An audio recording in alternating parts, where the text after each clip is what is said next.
Tim with Death by Metal MMB, and I'm talking to who? Hey, this is Mike Gilbert from FlotsamAndJetsam. How's it going? Awesome, definitely. So let's go ahead and start off with the new album.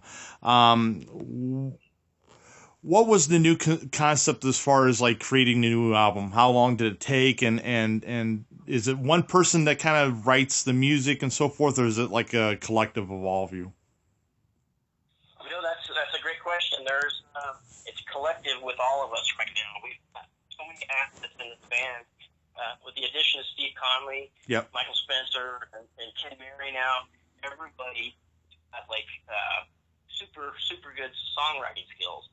The way we do it is Steve or I write about for the end of cast. I think we each wrote about 25 riffs, Right. and we kind of float around a little bit, and then it gets turned over to AK, and he kind of decides on what he can sing on. Some sort of strong chorus or strong verses and stuff like that. Right. And that's pretty much how it gets picked. When it gets to that point, if he feels he can really work something, a memorable chorus or something, that's how that happens. Definitely. When you guys go on tour and all the albums that you guys have, but is there one song that you particularly like playing more than the others, or no? Absolutely. It's the classic "No Place for Disgrace." That Wow. song, we usually play that first or last because it just gets the pit going pretty. It gets the pit going, and I can say that. Definitely. Of all the things or all the places that you've toured and so forth, which one stands out the most? Oh man, I don't know.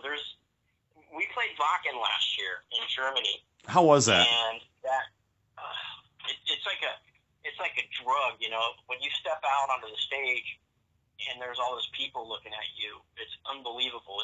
You have such a rush of energy. It's hard to even comprehend or explain the feeling that you get, but it's the Super Bowl of metal, Right. And you made it there. You made it to the Super Bowl, so. What was it, if I can ask a couple of questions about this, how was the setup with going there, and was it kind of like, there's just so many people there, getting on stage and so forth, is there musicians walking around everywhere? I mean, tell us a little bit about that experience. Yeah, you have first of all, it's like in a season where it's all rainy and everything, so it's real slushy. Oh yeah. It's good to be an artist when it's like that, because when you step out into the crowd and you start walking around, you notice everybody's got galoshes on. Yeah. And it's just a big huge mud bog is what it is. But everybody's having fun, and everybody's drunk, and just it's a huge, great party.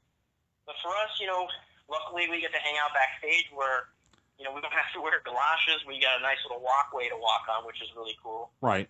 Being back there, our dressing room was right next to Henry Rollins, and I didn't notice it until after we got off stage, and I was going back to the dressing room, and I'm like, oh shit, and I wanted to meet him, Yeah. and I didn't get a chance to meet him. He was already gone by that time, so Right. I was kind of bummed out. But yeah, so it's always cool to always network with other bands and talk with other people and their experiences and what concerts they like going to, especially with the European festival circuit. Oh yeah, Everybody's definitely. got their favorite shows over there. Crazy stuff happens, Is it like the States when you play Wacken, when certain bands play and they just, when their set's over, they just pack up and leave? Is it like that, or do they kind of hang out and party, or what the hell they do over there? It just depends on your schedule, because sometimes, like us, we stayed for 2 days, and then we came home, we were able Right. to, because, we didn't have anything else set up. But a lot of the other bands head off to other festivals, or they have one-off shows that they do, and, Definitely. So luckily, we got to hang around. The new album, the new album. Oh, I'm sorry. No, you're fine. The new album, The End of Chaos. How did you guys come up with the name of that? We were going to call the record The End. Right. And ASM stepped in, and they're like, no, you're not going to do that, because it's something you guys are taken off from the band, you know. Right. It sounds like you guys are hanging it up, and that's definitely not the case. So we did some thinking and a little brainstorming, and we ended up coming up with the End of Chaos. And it kind of coincides with one of the songs, too, you know, that's on there. So, yeah, it works out pretty good. And we don't want to scare anybody, any of our fans. Right. Right, definitely. What's one of your favorite songs to play off the new album? Control. That is by far the hardest Flotsam song to play ever. Really?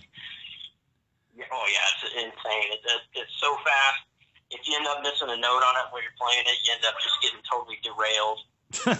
So, the concentration. Who comes up with the album artwork? Do you send it off to a guy, or does one of you create it, or how does that work? We send it off to a guy that, you know, we kind of give him our ideas of what to do with it, and he makes, you know, like he's got a pretty good idea of the lizard, Flotzilla. Right. So he goes ahead and does whatever he can with whatever we're asking, and he nailed it this time. You know, we wanted to kind of have the broken city in the background. Right. You kind of don't know what his feelings are, Flotzilla's feelings are.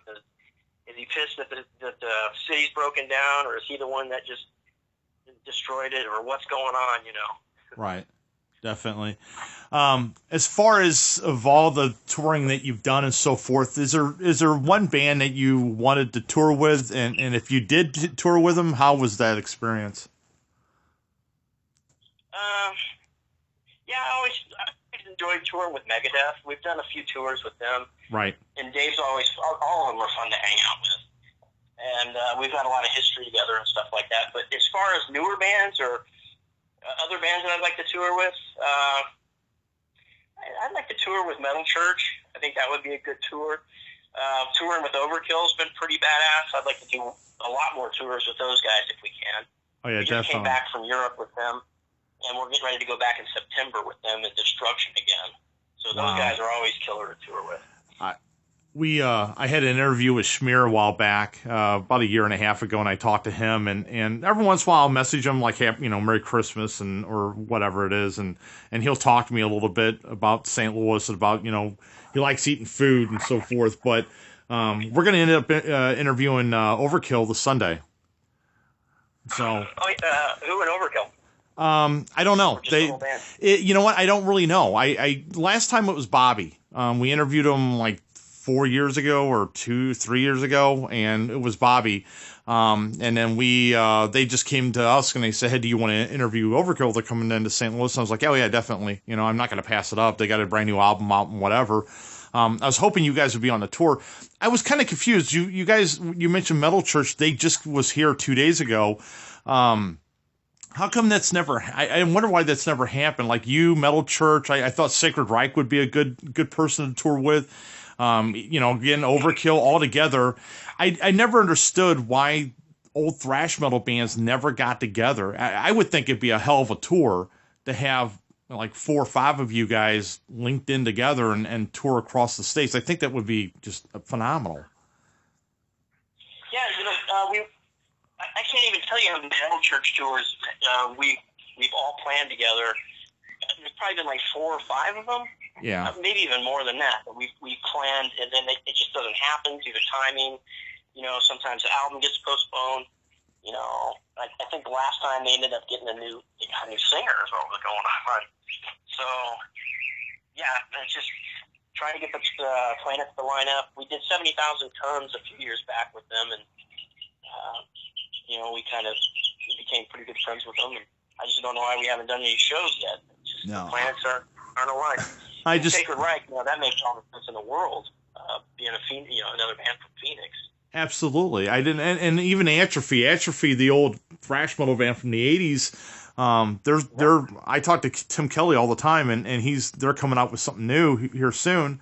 And I never understood it because I always thought when Metallica was doing their tour, I thought it would be really cool for them to go to every state, and if the band's available, kind of hook up with an older band of that genre and kind of put them on, you know, make them have the opener and kind of do it that way. And I just don't understand. I thought with Slayer the same way, you know, why not do that? You know, it's a moneymaker. You can make millions and millions off doing this. It just never pans out, but it is what it is, you know. We'll get to see you regardless. But as far as your influences growing up, who really impacted you to get into music, to play music? Oh, that's AC/DC was the reason I got into it. I listened to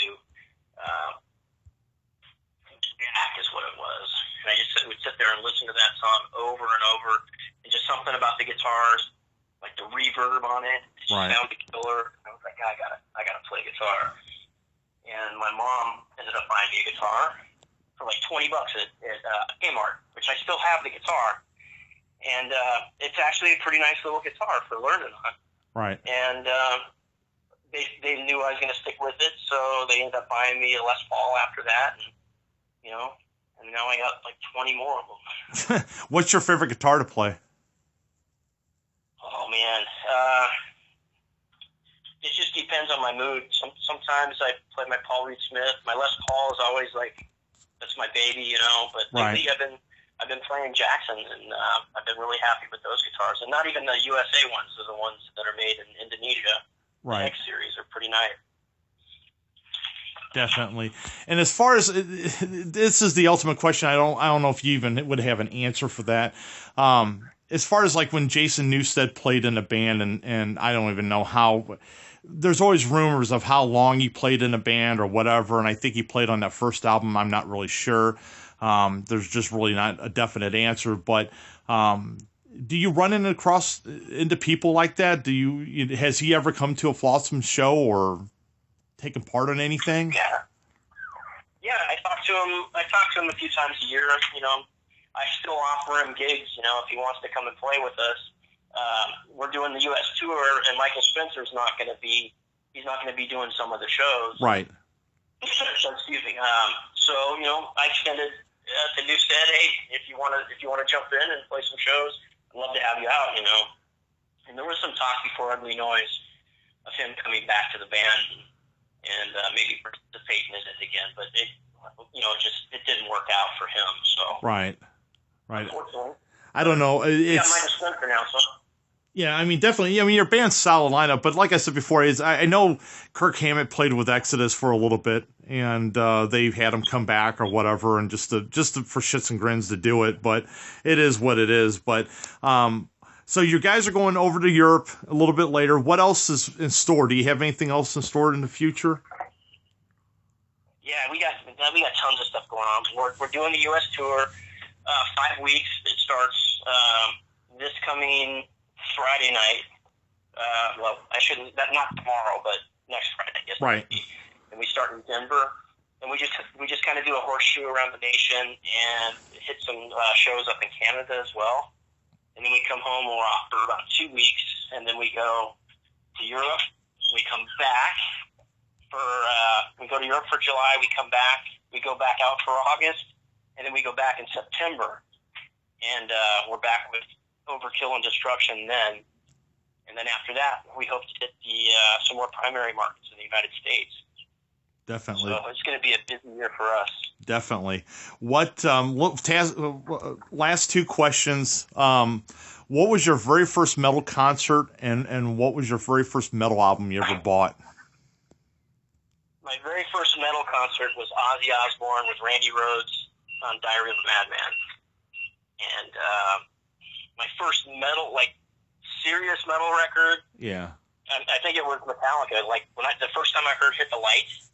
Okay, me and my friends always used to hang out at Circle K by my house, or 7-Eleven, because we were drinking big gulps. We'd sit behind 7-Eleven and sit on milk crates and drink big gulps all night and listen to music. Yeah. You know, kids could do that then and not get in any trouble.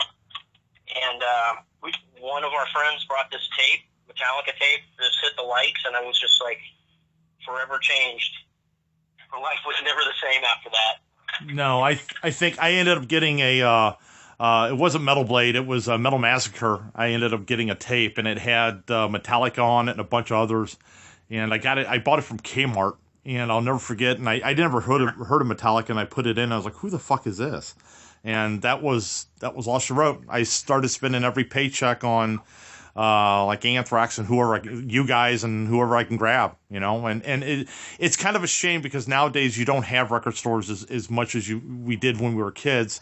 And you know, I always loved going there and finding a diamond in the rough. You know, I picked an album 99% of the time. I picked an album not because of the music, because I couldn't listen to it, but it was because of the artwork on front.